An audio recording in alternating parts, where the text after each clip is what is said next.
बिस्मिल्लाहिर्रहमानिर्रहीम। अस्सलाम वालेकुम नाज़रीन, मैं अहमद फ़वाद हूँ और आप मेरा यूट्यूब चैनल देख रहे हैं। अहम ख़बरों, तजिए और तबसरे के साथ आज के वीलॉग में आपकी खिदमत में हाजिर हुआ हूँ। नाज़रीन, बड़ी ख़बरें हैं, 4-5 ख़बरें हैं जो आज के वीलॉग में आपके साथ मैंने शेयर करनी है। सबसे पहली तो ये कि इमरान खान साहब ने जो कल 9 मिनट का बयान दिया, जिसके बाद सारे का सारा खेल ताकतवरों का उलट गया। इस बयान के बाद जो आफ्टर शॉक्स हैं वो आना शुरू हो चुके हैं।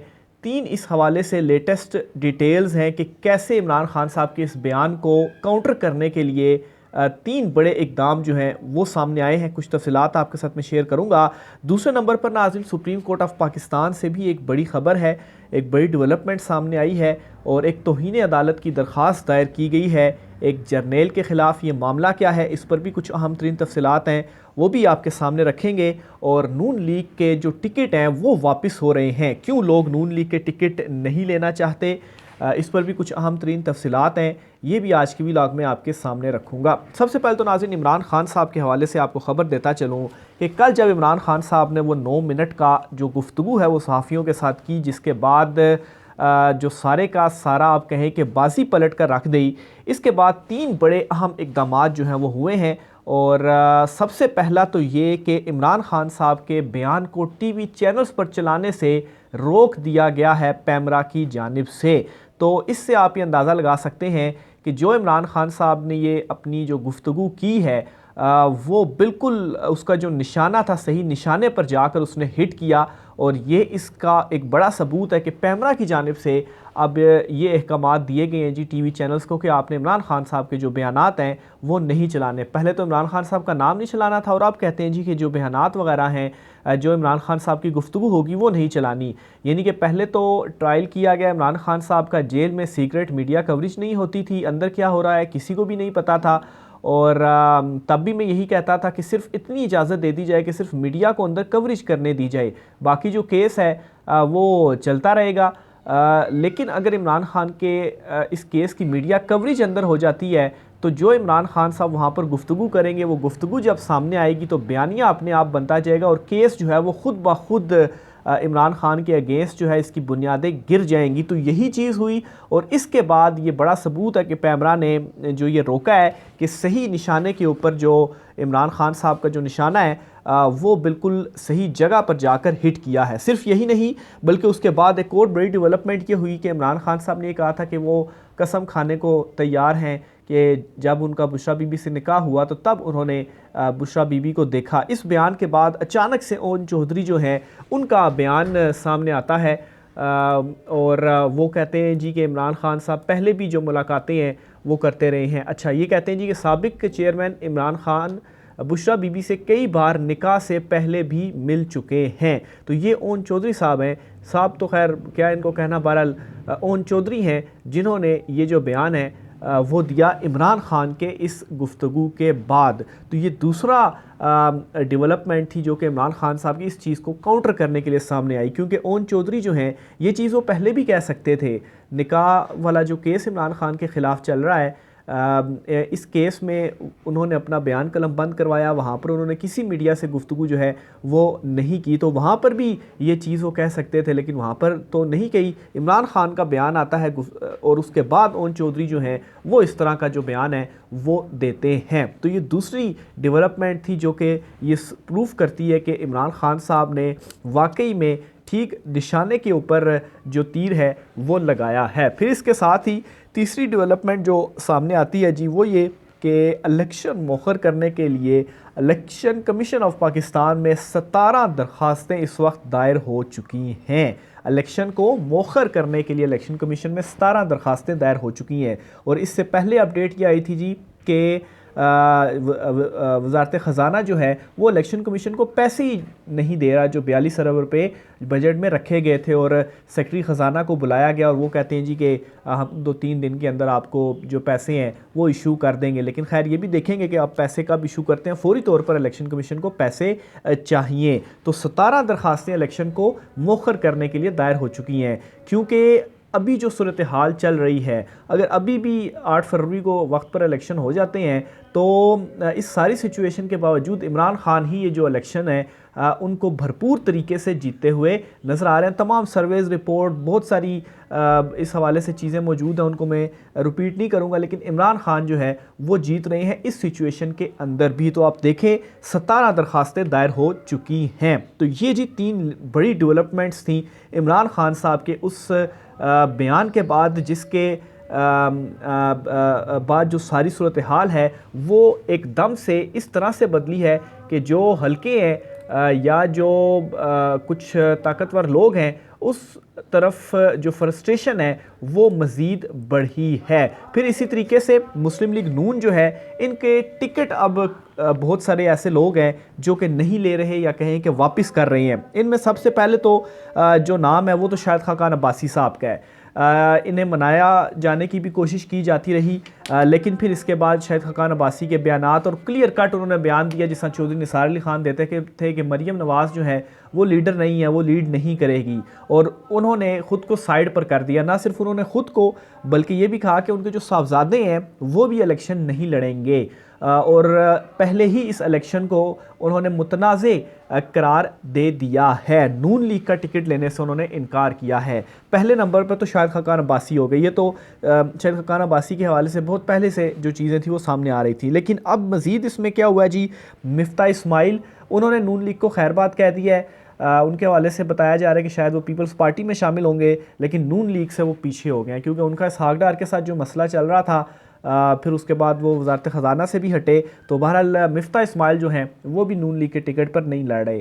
फिर इसी तरह से दानियाल अजीज़ जो हैं, इनके हवाले से 1-2 रोज़ से जो क्लैशेस सामने आ रहे हैं, बल्कि दानियाल अजीज़ का सोशल मीडिया पर ही पोस्ट किया गया था ये बयान के नवाज़ शरीफ जो हैं वो वापस आए और अभी तक उन्होंने कोई उनसे मुलाकात या हाल तक नहीं पूछा। और दानियाल अजीज़ वो थे जो कि नाअहल हुए थे, और क्यों नाअहल हुए थे ये भी सब जानते हैं कि नवाज़ शरीफ के लिए आप कहें कि नाअहल हुए थे, इस तरह के जो बयानात थे वो उनकी जानिब से दिए गए। मिफ्ता इस्माइल ने भी एक बयान दिया और उन्होंने कहा जी कि मुस्लिम लीग नून के रहनुमा और साबिक़ वज़ीर ख़जाना मिफ्ता इस्माइल का कहना है कि मेरी टांगें खींचने की कोशिश की गई, नून लीग से इस्तीफ़ा दे चुका हूँ। तो ये बयान जो है वो मिफ्ता इस्माइल साहब की जानिब से आ चुका है। तो नून लीग जो है इस वक्त उनको मसला ये पड़ा हुआ है कि टिकट किस किस को वो दे, ये इस वक्त उनके लिए मुसीबत बनी हुई है। जाती उम्रा, जहाँ पर एक ज़माने में जब पाकिस्तान तहरीक इंसाफ नहीं थी और नून लीग का अरूज था, पंजाब में नून लीग का कंट्रोल था, तो तब तो बड़ी लाइनें लगी रहती थी जाती उम्रा में जब इलेक्शंस का टाइम और टिकटों की तकसीम का मामला आता था। लेकिन इस वक्त नून लीग पंजाब के ऊपर अपना जो होल्ड है वो खो चुकी है। पाकिस्तान तहरीक इंसाफ को तोड़ दिया गया, सारे ही रहनुमाओं को उनको साइड पर कर दिया गया, प्रेस कॉन्फ्रेंसें और दीगर चीज़ें सब कुछ हुआ, लेकिन उसके बावजूद भी नून लीग जो है वो इस वक्त फ्रस्ट्रेशन के आलम में है। उनकी अपनी रिपोर्टें बता रही हैं कि अब भी इमरान खान का मुकाबला वो नहीं कर सकते। और आप देखें कि सिर्फ एक बयान आया है, गुफ्तगू आई है इमरान खान साहब की 9 मिनट की, उसके बाद क्या हुआ और उस गुफ्तगू को काउंटर करने के लिए कौन से जो 3 स्टेप्स हैं वो मैंने आपके सामने रखे जो कि सामने आए। अगली खबर आपके साथ शेयर करता चलूँ सुप्रीम कोर्ट ऑफ पाकिस्तान से। तो सुप्रीम कोर्ट ऑफ पाकिस्तान में ये हुआ है जी कि फ़ौजी अदालतों वाला जो फ़ैसला था, जस्टिस इजाज़ुल अहसन की सरबराही में 5 रुकनी ग़ालिबन ये बेंच था जिसने ये फ़ैसला दिया था और कहा था जी कि फ़ौजी अदालतों में सिविलियंस का ट्रायल नहीं चल सकता। इस फ़ैसले के ख़िलाफ़ फिर इंट्रा कोर्ट अपील्स जो हैं वो भी काफ़ी सारी आई कि इस फ़ैसले को कलअदम करार दिया जाए, चलना चाहिए ट्रायल, लेकिन अभी तक वो जो अपीलें हैं या इंट्रा कोर्ट अपील हैं, दरखास्तें हैं, वो समाअत के लिए मुकर्रर नहीं हुई। और इसमें अब लेटेस्ट डेवलपमेंट ये सामने आई है कि एक और दरख्वास्त जो है वो दी गई है और इस दरख्वास्त में ये कहा गया है कि तौहीन अदालत की जो कार्रवाई है वो की जाए क्योंकि इस फैसले के ऊपर इम्प्लीमेंट नहीं किया गया। दरख्वास्त में क्या कहा गया जी, ये मैं आपके सामने रखता हूँ। सुप्रीम कोर्ट में सेक्रेटरी दिफा के ख़िलाफ़ जनरल हमूदुज़्ज़मा के ख़िलाफ़ तौहीन अदालत की दरख्वास्त दायर कर दी गई। सुप्रीम कोर्ट में दरख्वास्त 4 शहरियों की जानिब से दायर की गई है। सुप्रीम कोर्ट ने फ़ौजी अदालतों को गैर आइनी करार दिया, ये मौक़िफ़ अपनाया गया है। सेक्रेटरी दिफा सुप्रीम कोर्ट फ़ैसले की खिलाफ वर्जी कर रहे हैं, सेक्रेटरी दिफा के ख़िलाफ़ तौहीन अदालत की कार्रवाई की जाए। फ़ौजी अदालतों से मुतल्लिक़ सुप्रीम कोर्ट के फ़ैसले के मुताबिक ज़ेर हिरासत मुलज़िमान को सिविल इदारों के हवाले करना था। ज़ेर हिरासत मुलज़िमान को सेक्रेटरी दिफा के अहकामात के बाद सिविल इदारों के हवाले किया जाना था। सेक्रेटरी दिफा ने ताहाल सुप्रीम कोर्ट के फ़ैसले पर अमल दरामद नहीं किया, यानी कि उन्होंने कोई इस तरह के जो अहकामात हैं वो जारी नहीं किए। इस लिए उनके ख़िलाफ़ जो तौहीन अदालत की कार्रवाई है वो की जाए। तो ये अहम दरख्वास्त है जो कि सुप्रीम कोर्ट ऑफ पाकिस्तान में इस मामले के ऊपर दायर कर दी गई है। अब ये देखना है कि दरख्वास्त कब समाअत के लिए मुकर्रर होती है और क्या ये दरख्वास्त जो इंट्रा कोर्ट अपील है उनके साथ मुकर्रर होती है और इसके ऊपर जो बेंच है वो कौन सा बनता है, क्योंकि जो जस्टिस इजाज़ुल एहसन साहब की सरबराही में 5 रुकनी बेंच था वो बेंच तो अब नहीं होगा और उस बेंच के हवाले से ये ख्याल किया जाता था कि वो शायद इस तरह का फ़ैसला ना दे, लेकिन ये जो फ़ैसला था उनकी जानिब से दिया गया और वो जो बेंच था उसके हवाले से ये भी तासुर है कि जो ग्रुपिंग है सुप्रीम कोर्ट में बज़ाहिर तो वो एक तो काजी फ़ायज़ ईसा चीफ़ जस्टिस ग्रुप और एक दूसरी साइड वाला ग्रुप जो कि जब चीफ़ जस्टिस थे उमर अताब बंदयाल साहब तब वो वाला ग्रुप एक होता था। तो ज़ाहिर सी बात है अब चीफ़ जस्टिस उमर अताब बंदयाल साहब तो रिटायर हो गए हैं, तो जस्टिस इजाज़ुल एहसन है, तो वो 2 ग्रुप्स हैं। तो अब ये बेंच तो नहीं बनेगा जिस बेंच ने ये पहले फ़ैसला दिया, वो जजेस नहीं होंगे क्योंकि इंट्रा कोर्ट अपील है, तो कोई डिफरेंट बेंच बनेगा। तो ये एक और नया जो है वो मामला चीफ़ जस्टिस काजी फ़ायज़ ईसा जो है इस मामले को अब वो किस तरीके से देखते हैं, क्या फ़ैसला इसके ऊपर आता है, क्या उस 5 रुकनी बेंच का फ़ैसला कालादम होता है, क्योंकि अगर कालादम होता है तो इसका मतलब है कि फ़ौजी अदालतों में ट्रायल चल सकता है। तो फिर जो काजी फ़ायज़ ईसा चीफ़ जस्टिस साहब की जो एक इमेज बनी हुई है उनके हवाले से जो कहा जाता है कि बड़े जो है वो इस तरह का वो फ़ैसला दे ही नहीं सकते, सिंपल वर्डिंग में अगर कहूँ तो इस तरह से उनके हवाले से ख्याल किया जाता है कि लेकिन अब ये जो इंट्रा कोर्ट अपील है अब जब उनके पास लगेगी, ज़ाहिर सी बात है अगर वो 5 जजेस नहीं होंगे तो हो सकता है कि चीफ़ जस्टिस साहब खुद ना हो, 7 जजेस दीगर हैं उनके ऊपर ये बना दिया जाए बेंच। लेकिन अब ये इंपॉर्टेंट मामला है जो कि सुप्रीम कोर्ट ऑफ पाकिस्तान में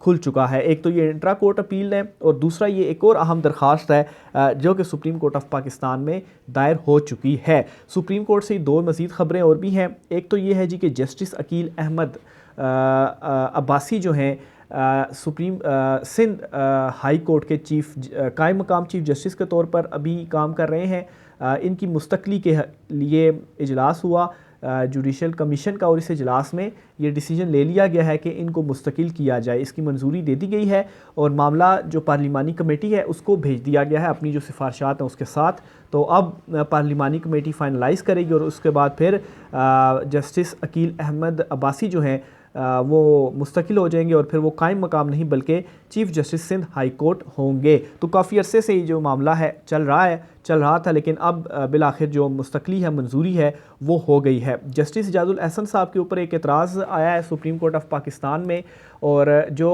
जस्टिस मुज़ाहिर अकबर नकवी हैं उनके ख़िलाफ़ जो मामला चल रहा है सुप्रीम जुडिशल कौंसल में, तो इसमें जी जो शिकायत कुनिंदा हैं उनकी जानिब से एतराज़ उठाया गया है जस्टिस इजाज़ुल एहसन के ऊपर।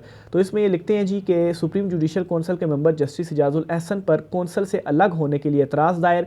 मियाँ दाऊद एडवोकेट ने सुप्रीम कोर्ट कौंसल में एतराज़ात दायर किए हैं। जस्टिस इजाज़ुल एहसन के ख़िलाफ़ एतराज़ात कौंसल को मौसूल हो गए। जस्टिस इजाज़ुल एहसन के ख़िलाफ़ एतराज़ात कौंसल के तमाम मेंबरान को भेजे गए हैं। साइल की शिकायत पर supreme judicial council justice Mazahar Naqvi को दूसरा शो काज जो है वो जारी कर चुकी है। इसके अलावा शो काज नोटिस में जस्टिस मुज़ाहिर नकवी से 3 ऑडियो लीक्स की बाबत भी जो सवाल है वो किया गया है। अच्छा ये इसमें मौक़िफ़ अपनाया गया है। साइल समेत अवामुन नास को जस्टिस इजाज़ुल एहसन से कौंसल की कार्रवाई में इंसाफ की तवक्को नहीं है। इस्तदा है कि जस्टिस इजाज़ुल एहसन ख़ुद को सुप्रीम जुडिशल कौंसल से बतौर मेंबर अलग कर लें। बहरहाल एतराज़ात जो हैं वो तो फिर जस्टिस सरदार तारिक मसूद और चीफ जस्टिस काजी फ़ायज़ ईसा के ऊपर भी हैं। तो बहरहाल ये मज़ीद सुप्रीम कोर्ट ऑफ पाकिस्तान से इस मामले के ऊपर जो पेशरफ्त है वो सामने आई है। तो ये नाज़रीन आज की कुछ अहम तरीन तफसीलात हैं। राय का इज़हार कीजिएगा। आज की ब्लॉग से इतना ही, मुझे इजाज़त दीजिए। अल्लाह हाफ़िज़।